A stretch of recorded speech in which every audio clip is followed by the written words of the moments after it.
Om Purnamadaha Purnamidam Purnat Purnamudachyate Purnasya Purnamadaya Purnamevavashishyate. Om Shanti Shanti Shanti.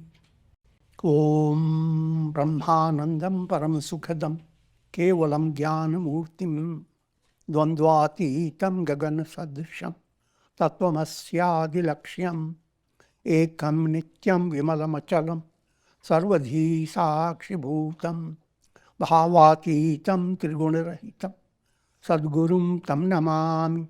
Om.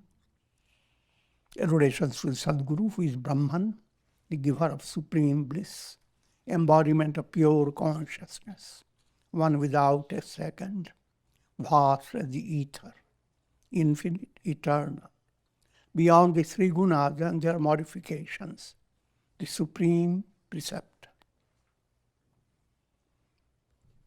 Yoga Vasistha in Utpatti Prakarana, Section 19.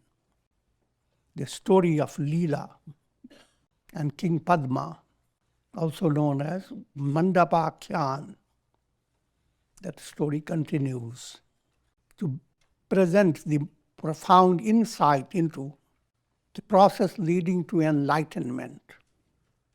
Sage Vasistha gives this allegorical story, and to reiterate a little portion of that so that you can follow it in a proper manner. There lived a great king, Padma. He was very righteous and loved by his people. And he had a wonderful wife, Leela, who was profoundly devoted to him. She was absolutely in harmony with him. Only when he became upset or angry, she never followed that example. That was the only exception. Time passed very joyously, and Leela began to notice aging process coming in her husband and in herself. And she began to think, what can I do to secure a joyous future? She dedicated her life in a private way to worship of Goddess Saraswati. And Goddess Saraswati appeared before her, and she asked two boons. O Goddess, if my husband were to die before my death, let his soul stay in our own room, palatial room. Let him not go anywhere else. And Goddess Saraswati is granted. And another boon, that whenever I invoke you, please bless me with your darshan and more conversation. And as time passed on, an enemy king attacked the kingdom of Padma. Padma was mortally injured, brought into the palace where he expired. Leela was in a state of great shock, agony. But a celestial voice told Leela that, according to the boon she had asked, the soul has not gone anywhere else. And a miracle is going to wait for her. Keep the dead body covered with fresh flowers, and the flowers will not wither. And with that, the celestial voice came to an end. Leela was comforted with this idea, That soul is right in her own room, celestial room. But it didn't last long. She began to miss her husband. The idea he is there, but not talking, not taking tea together. I'm joking. And there is no communication. So she invoked Goddess. And Goddess, according to the boon she had given, appeared before her. And now, with that, story continues, section 19. Goddess Saraswati turns her attention to who she was in her previous birth. There is a village called Parvatgram, where there lived a righteous Brahmin who owned many milk cows. The Brahmin's name was Vasistha. Don't confuse with sage Vasistha. So many people are called Rama, but they're not incarnation.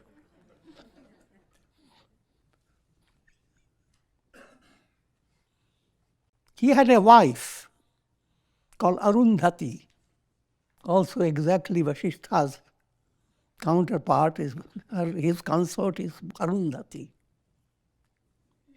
You should also understand that Vasistha, all these are highly allegorical. Vasistha is that state of enlightenment, which is climax of the process of spiritual ascent called bhumikas, jnana bhumikas. And they come to a very advanced level called Vasistha.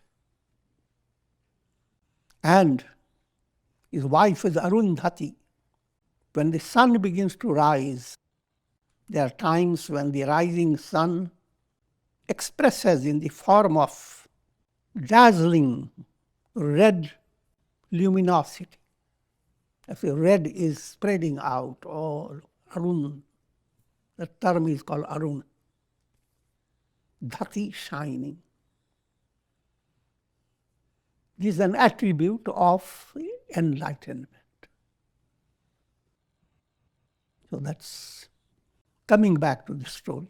I will always distract you from the story, but get back to the story. So, Saraswati Devi is telling the story of Leela's own past birth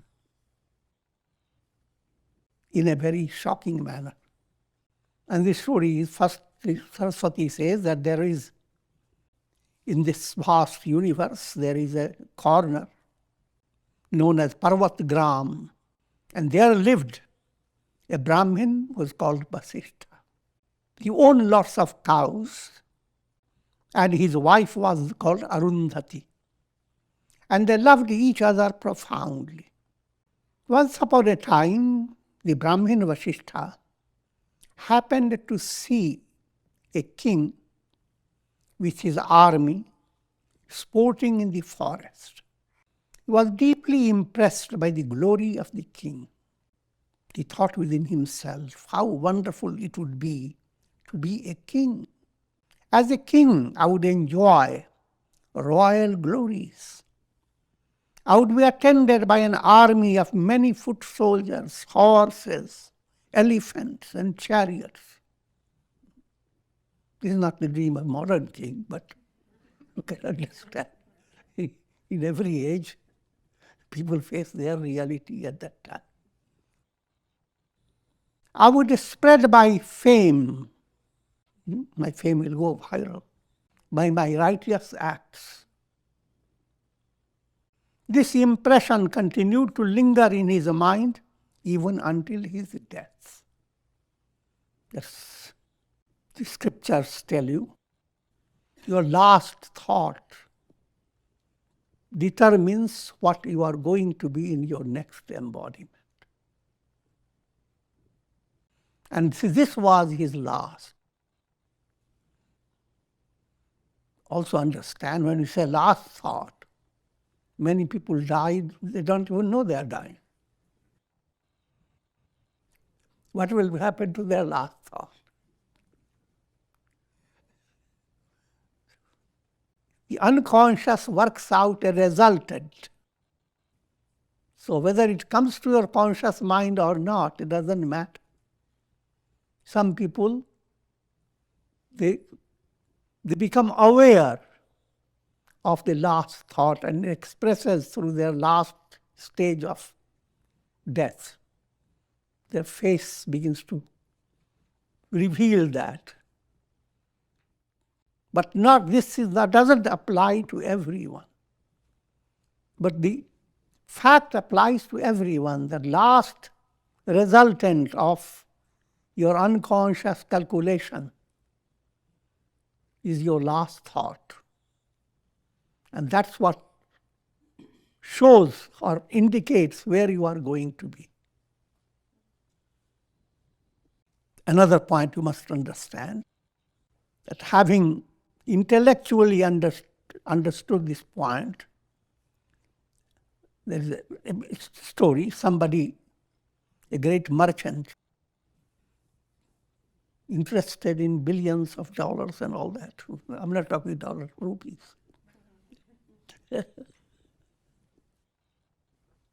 Along with his prosperity, he wanted to have also liberation, because that's the highest attainment.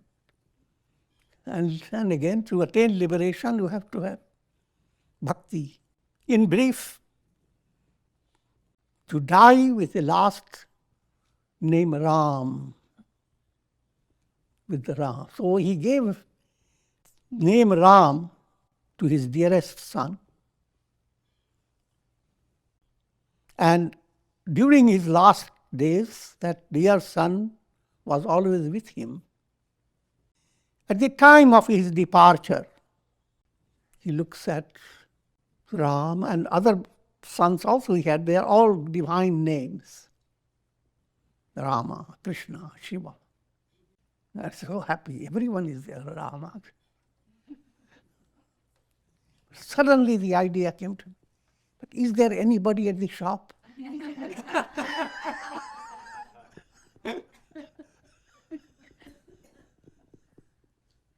And he died.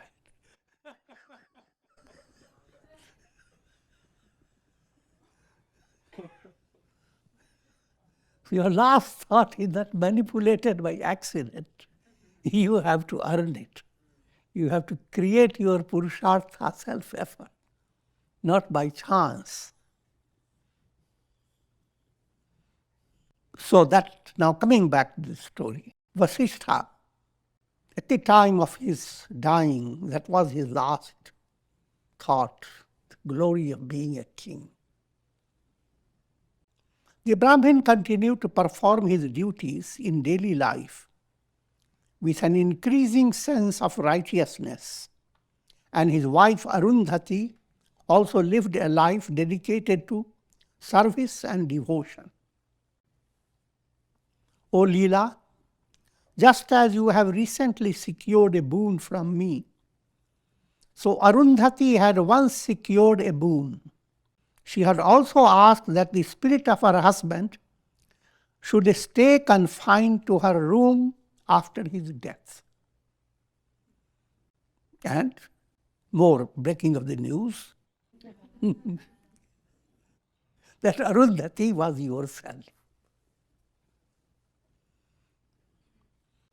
So her devotion to Goddess Saraswati didn't start in her life, in earlier life, previous life, when she was Arundhati, and her husband was Vasistha. The same Vasistha and Arundhati have come in the form of Padma and Leela.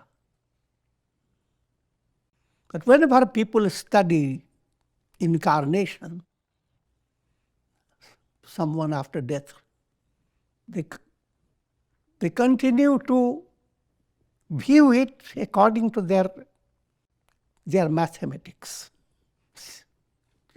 Every mind has its own vision of reality. So to your mind, history is in the form of so many thousand years, certain civilization existed, changes occurred, etc. And with the same type of meditation, if one dies, you may come back in the next 50 years later. And if you do, you will find the computer system has become very advanced. The language you spoke is not the same. I'm joking, leading you to more distraction.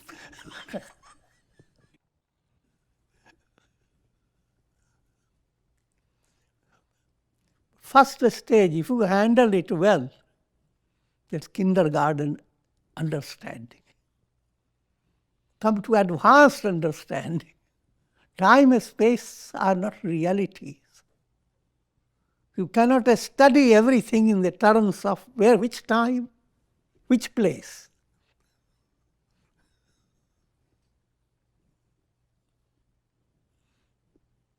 And that point has been brought out in the very ancient scripture, Yoga Vasistha.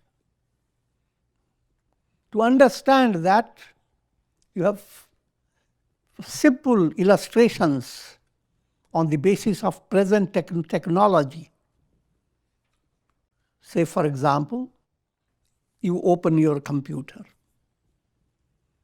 and focus your attention. First, you open the computer. Computer is the whole Brahmand, cosmos. You recharge it. Now you turn your mouse, and sometimes your finger does the mousing work.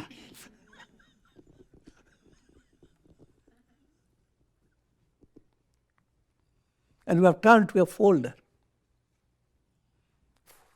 Folder comes before you, like a little square or whatever. In the corner of that folder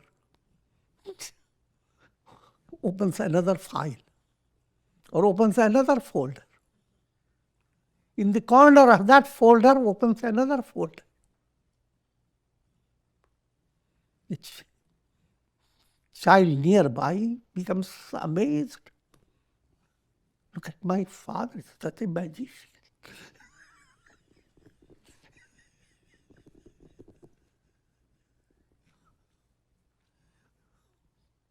So if human beings, by their scientific knowledge, can create this, imagine, God can create much more. More miraculous illusions. Now let me get back to this story. Now accordingly, when her husband died, that Vasistha died, his spirit stayed in the ether of the room in Parvat Gram. That's the village where they lived, called Parvat Gram. Parvat is mountain.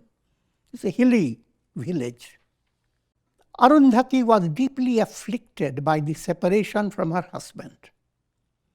Torn by grief, she died, and with her mental body reached her husband's world.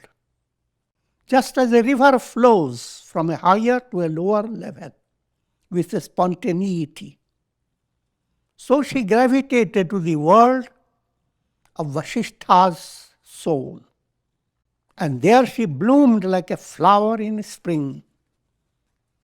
O Leela, in the world of Parvat Gram, only 8 days have passed. In Leela's world, lots of 60, 70, 80 years have passed.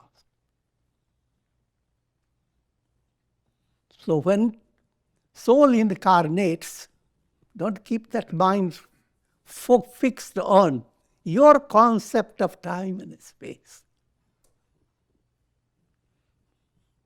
And don't figure out that one soul is living close to a Milky Way and that is living near the polar star.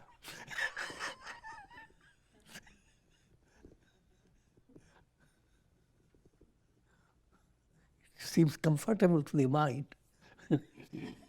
But the reality transcends your mind.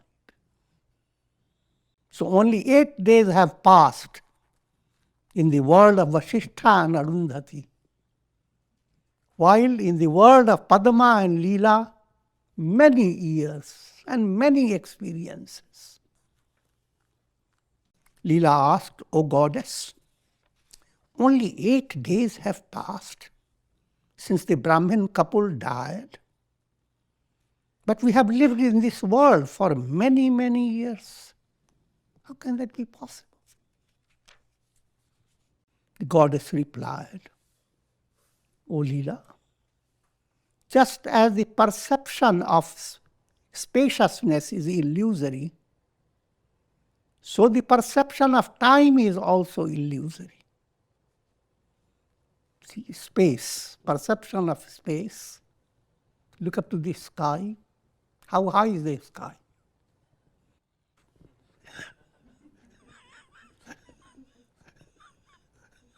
Perception of space is illusory. Perception of time is also illusory.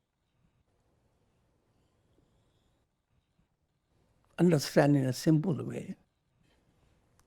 The time that you experience is totally different from the time that clocks bring to you. Every day has certain duration, 12 hours if you stay on waking. To some people, the 12 hours, they are so busy with interesting jobs. Say, "Oh God, he should have given me more hours."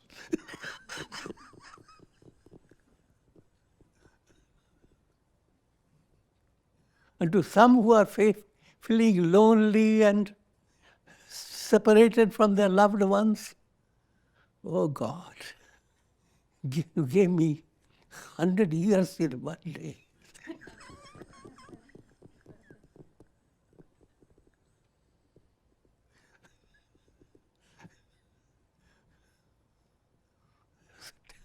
Time and space experience is different according to different minds. No two minds experience exactly the same. And the cause behind it is karmic process, vasanas, subtle desires. And the world of time and space is not the reality.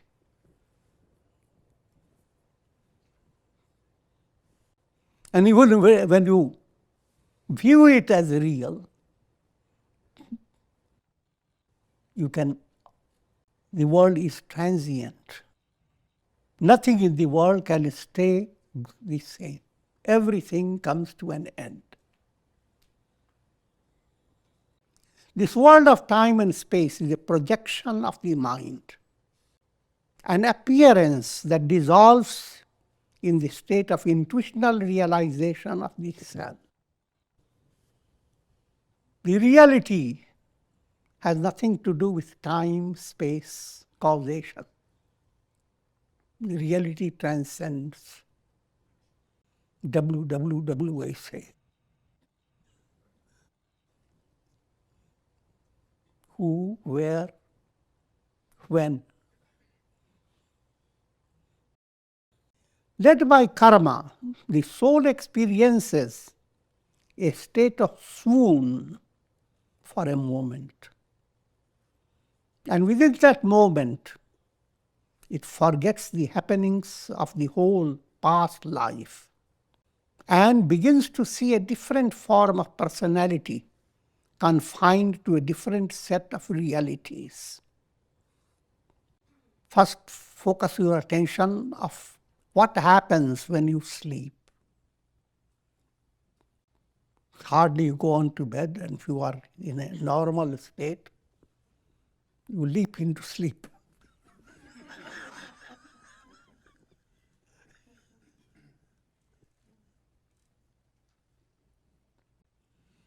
And this, all that world that your mind has been so fascinated about, moves away. Even your very ego, which is the most central source of your personality, that is not there. And you are not at a loss. Having enjoyed sleep, you come back to the previous. From a very profound point of view, you never come back to the previous. But that is not being highlighted at this time, because that's a profounder level. Today is not the same as yesterday, whether you believe it or not, or like it or not.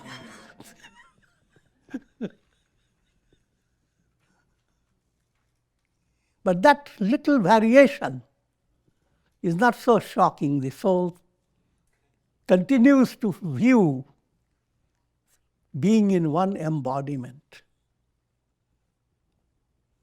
Now there is another stage led by karma. The person suffers from certain malady and he becomes unconscious, led by it. Or sometimes in the doctors, in a hospital, you are given injection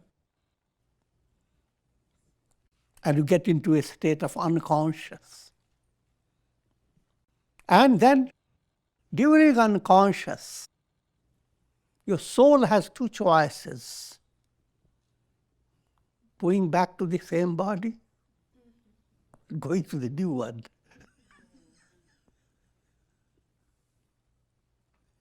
If karma is not mature enough for your departure, then you come back to the same body.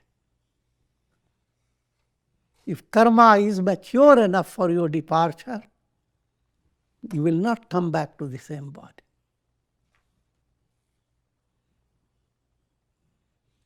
In other words, the phenomenon of death is being rehearsed by you through sleep, murcha, when a person gets fainting state, and actual death. They are all three sisters. Call them brothers.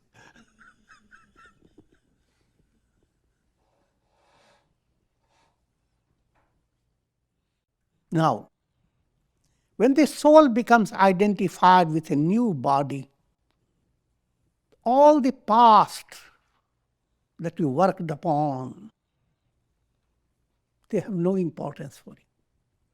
Your whole memory set changes. And this is not something surprising. Daily you go to sleep, you enter into dream, and the whole memory set has changed. And it doesn't bother you in any way.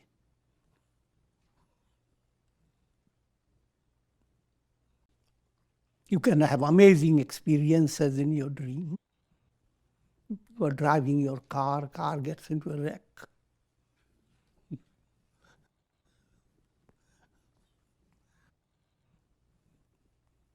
It can be so horrible that you can see your, I should say it, your body crushed.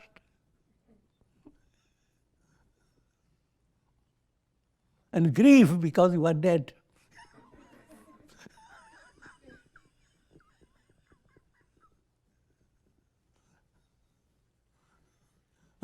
On waking, there's a different reality. You tell others what happened and how you felt. Becomes a story.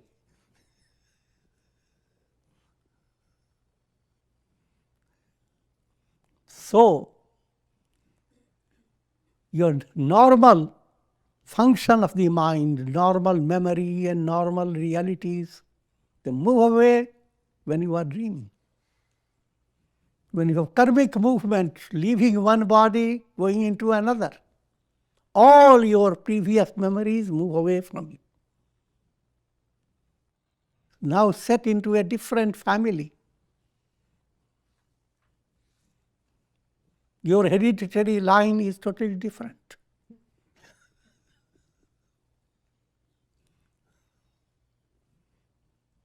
Different relatives, different history of your family line, and all those things. You might have been a mathematician in the previous life. Now you can be a musician in the next life. Tired of doing any mathematics.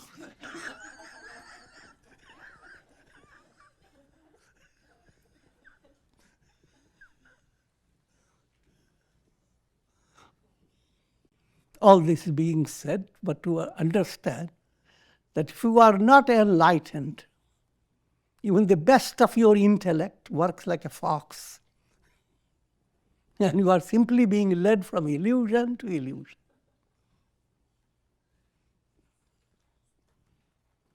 The soul becomes identified with a new body and led by its past impressions, believes, I am this body with hands, feet, face, limbs. I am the son of my father and the mother. This is my wonderful house. I am so many years old. I was born and I now have passed my childhood. And now I'm young, youthful, and these are my relatives. And all the details. Though the relationships with brother, sister, father, mother, wife, and friends are all illusory, yet due to mutual identification between the chitta and the self. What it means, mutual identification? Think of the mind works to project thought waves.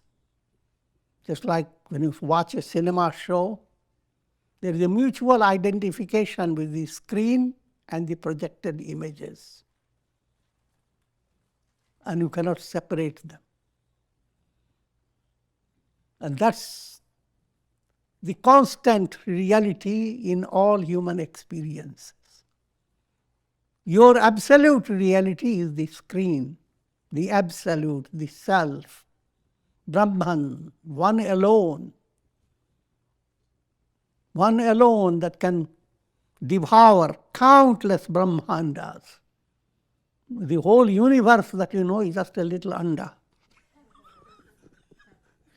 little egg.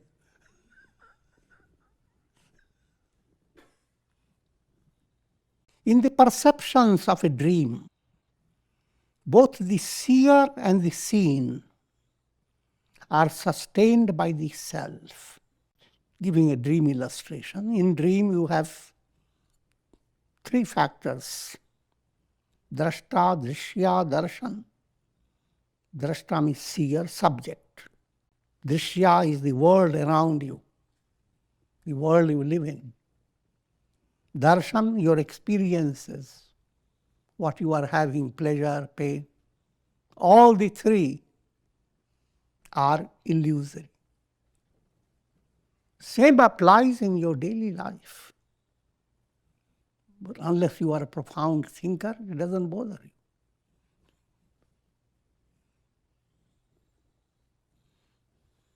On waking, they disappear. Similarly, waking in the form of enlightenment, you move away from all these three.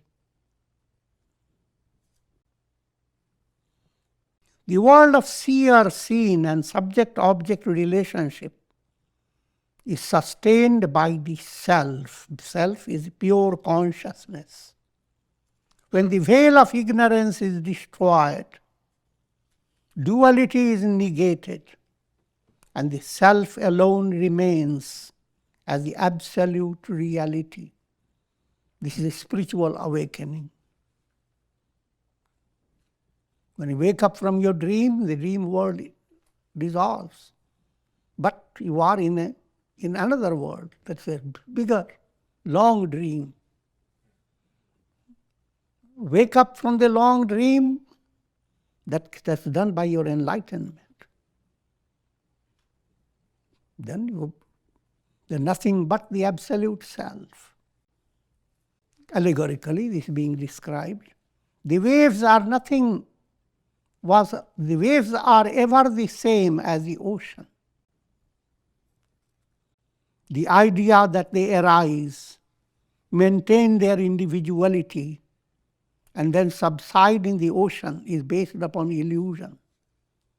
In the same way, the world neither arises from Brahman, nor is it sustained by Brahman, nor does it dissolve in Brahman. Think of how many dreams have you experienced. And think of how many times have you complained about the dream. Where did the dream come from? Why did it come to me? Where did it go? Once you know the dream is illusory, your mind has no interest about it.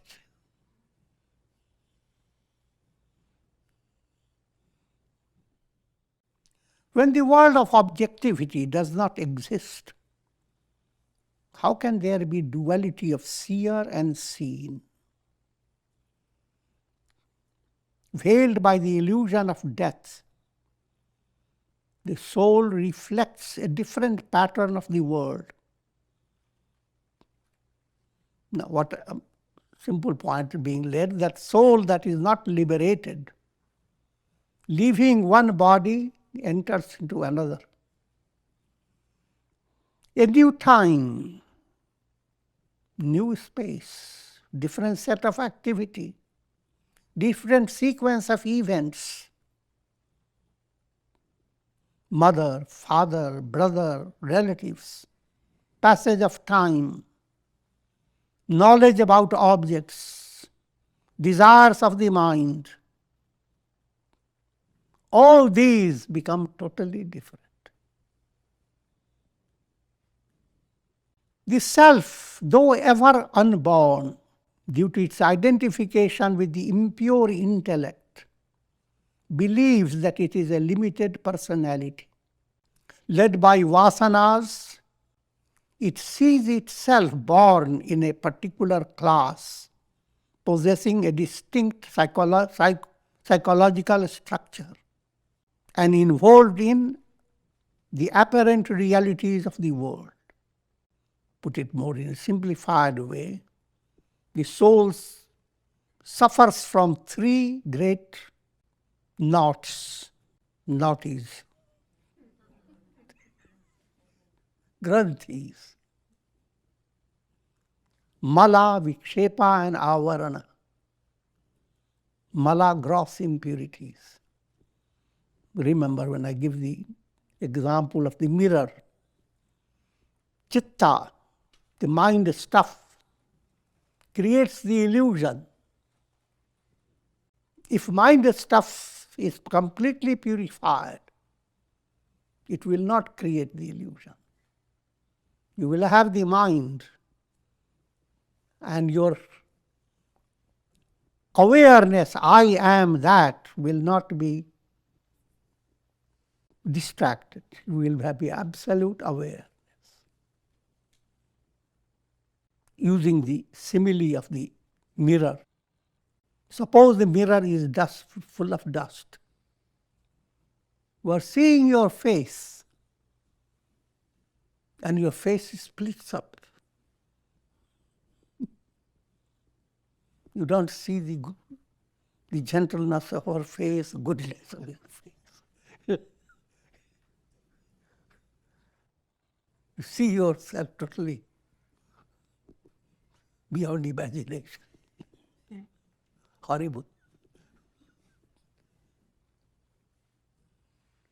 When you begin to remove the dust, that's impurity is removed by karma yoga, bhakti, and of course integral yoga has anger, perverted desires, greed, pride, conceit, and all these begin to move away. Now you can see yourself better.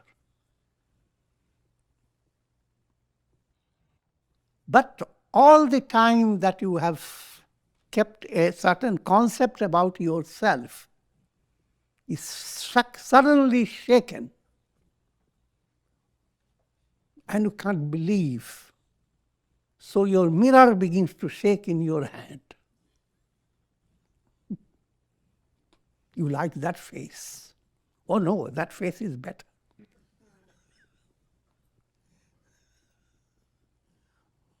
The shaking mirror now creates a different view of yourself. What does it imply? You live in this world with so many ideas about your progress. If I were a school teacher, all be great. But why teacher? I should be president of universities. Why president? I should be president of the country. I'm joking, but giving you some ideas, mental distractions. In every field, you enjoy eating. Oh, how wonderful it would be to eat in Bangkok, and eat in Tokyo, eat in Hong Kong.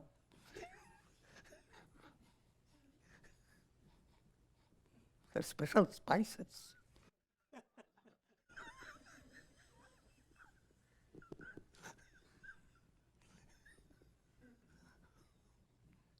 And your whole life is not enough to meet all the things in the world.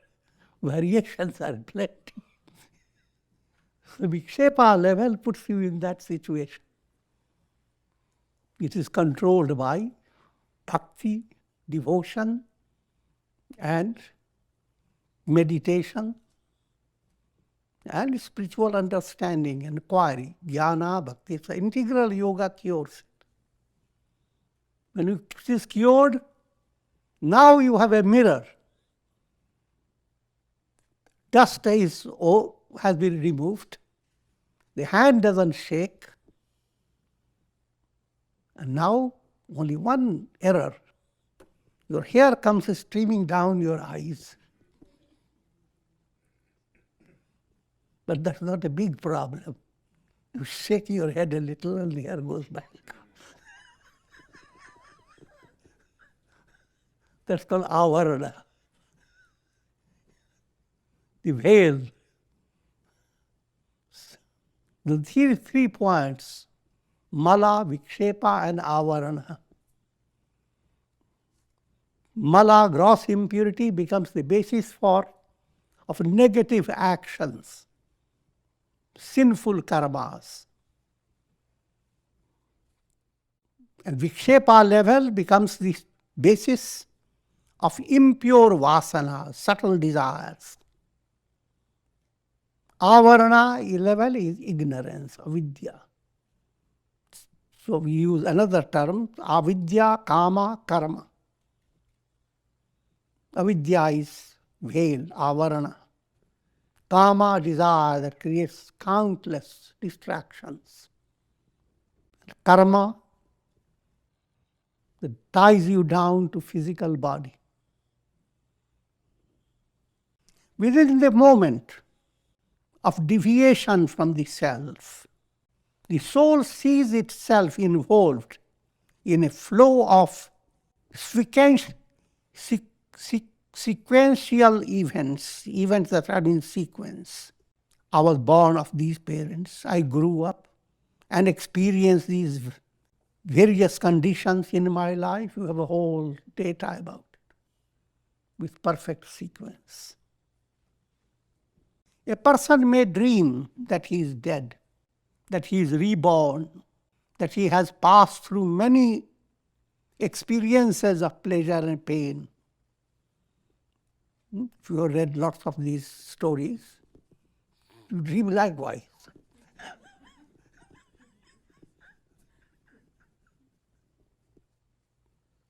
Within your dream, you find entering into another dream. Dream within the dream. And if while dreaming, you tell your friend all these amazing stories of dream within the dream.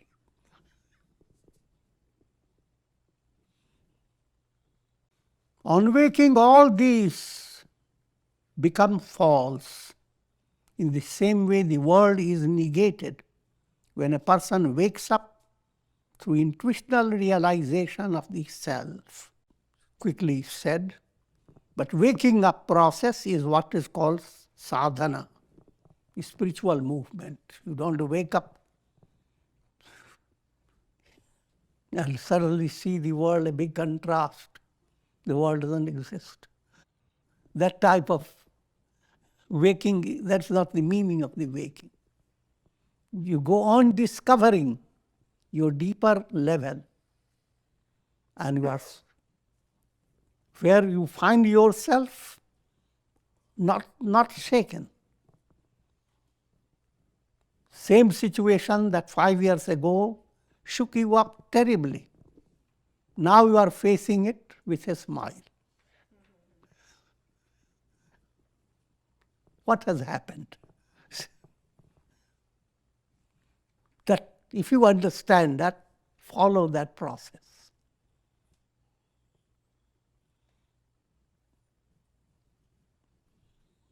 The misunderstanding fades away.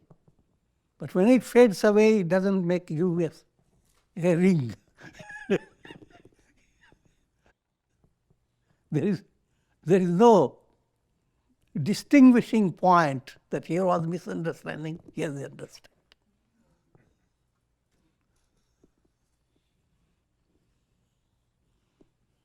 Ignorance veils the truth of the non-duality of the self and creates a perverted vision of multiplicity that does not exist. When a person is drunk from having taken alcoholic drinks, or when he is dreaming, he may find a crowd even in a deserted place. He may rejoice even in adverse circumstances. He may interpret a great loss as a joyous gain. A drunken one comes out and falls into a little ditch. And in his drunkenness, he thinks he has come to his door. He puts his key and starts opening a rock.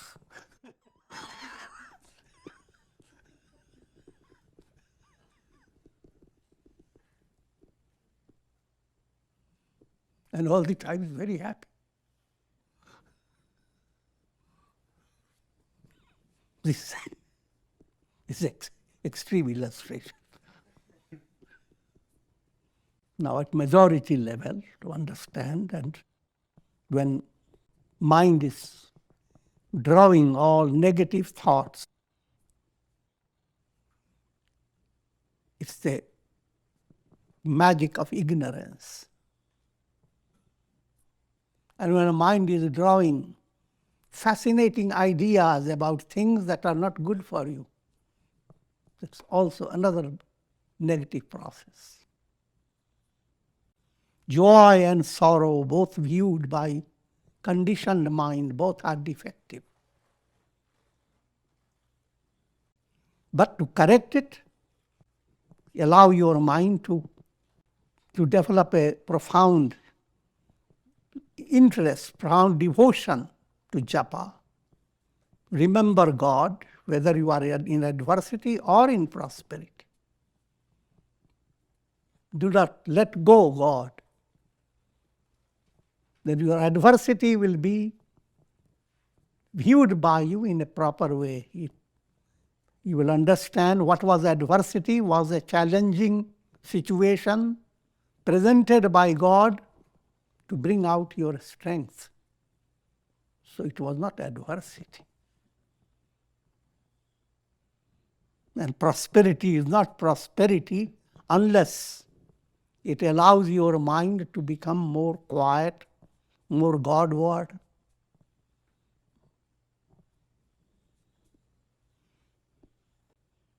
The self sustains all names and forms, even as the ocean sustains its waves. When the self alone exists, how can there be bondage or liberation? Since the bondage is not real, the knowledge pertaining to the self dispels ignorance and reveals the fact that the self alone is ever established in its own infinite glory. So with this we will conclude. Om Purnamadaha Purnamidam Purnat Purnamudachyate Purnasya Purnamadaya Purnamevavashishyate. Om Shanti Shanti Shanti.